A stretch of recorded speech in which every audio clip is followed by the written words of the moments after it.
Hello, online students. This screencast will cover your first major essay assignment for a narrative nonfiction unit. As always, I'm starting on our homepage for our freshman composition class. I'm going to go ahead and click on Content, and that takes us to our Unit 1 Narrative Nonfiction folder. Major Essay 1, the rough draft, is due Saturday, September 23rd by midnight. The final draft will be due a week later, Saturday, September 30th by midnight. Clicking on the assignment, see all that information is there and present. The minimum length will be 4 3/4 pages, roughly 5. I would prefer to see 5 to 7 pages from you for this assignment. Again, MLA style, legible 12-point font, Arial or Times New Roman, and make sure that you have appropriate 1-inch margins. Our purpose for this is that whether we are writing to explain or to prove a point, as we will in later assignments, a descriptive story is always useful as supporting evidence. Writers use these stories to explain complex ideas.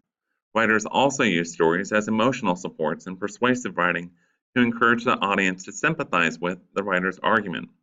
So in each case, knowing how to create a brief descriptive narrative is an excellent tool for reaching out to one's audience with clarity and emotion. This is writing that I will expect you to continue to use in all of your future essays. So consider your audience.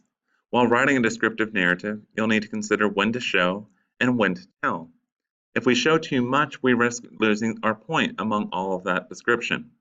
If we tell too much, we risk not providing enough detail to make the point.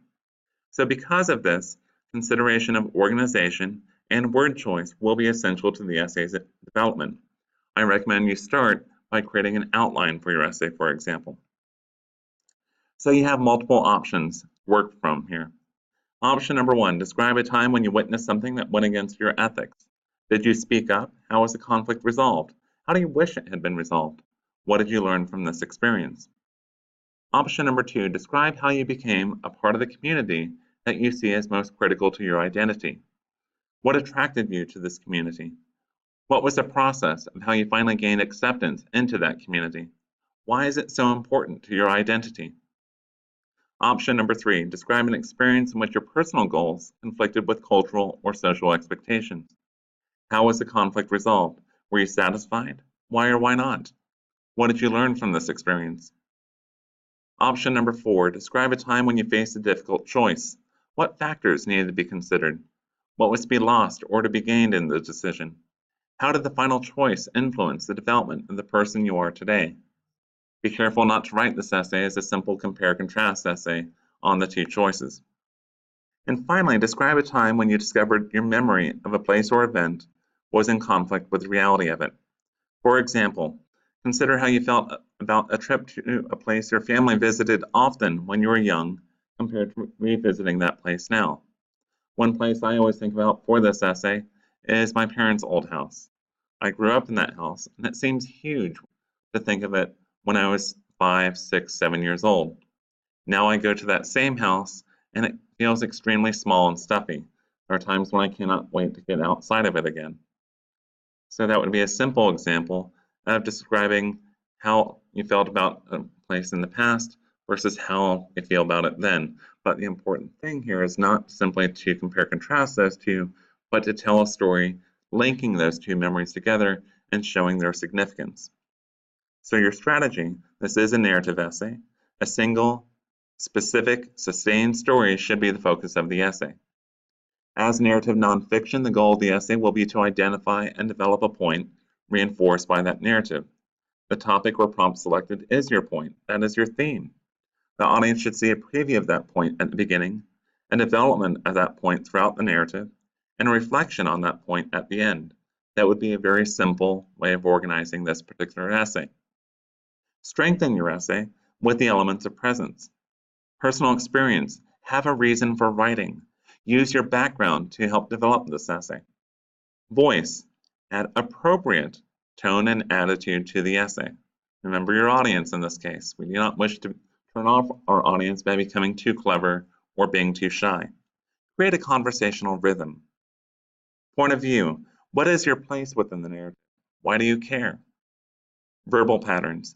Create intentional paragraphs and sentences. Develop phrases and imagery. Finally, remember that strong narrative writing is reflective writing. It reflects the author's perspective while also providing a mirror for us, the audience, in which we may see our own experiences. This essay, like your minor essay, will be graded using the Comp 1 narrative writing rubric. Again, with purpose and rhetorical situation, we want to make sure that you're turning in a narrative.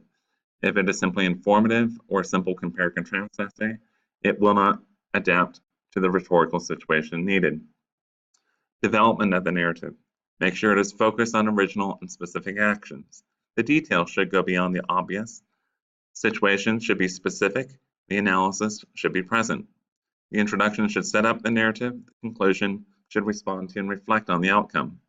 The pace of the story should flow smoothly. I'd like to see some presence and personality in the essay. Engage the reader with natural and thought-provoking language. Use vivid verbs and descriptive language. A strong and appropriate tone should enhance the narrative. Render your ideas in lively, thoughtful prose. And finally, use those conventions, grammar, mechanics, to further rhetorical goals for your audience. You should see evidence of careful editing and proofreading between your rough and final draft. When you are ready to submit your essay, again, go to the Assessments tab, click on Assignments, and here are the spots for your rough draft due September 23rd and your final draft due September 30th. As always, let me know if you have any questions.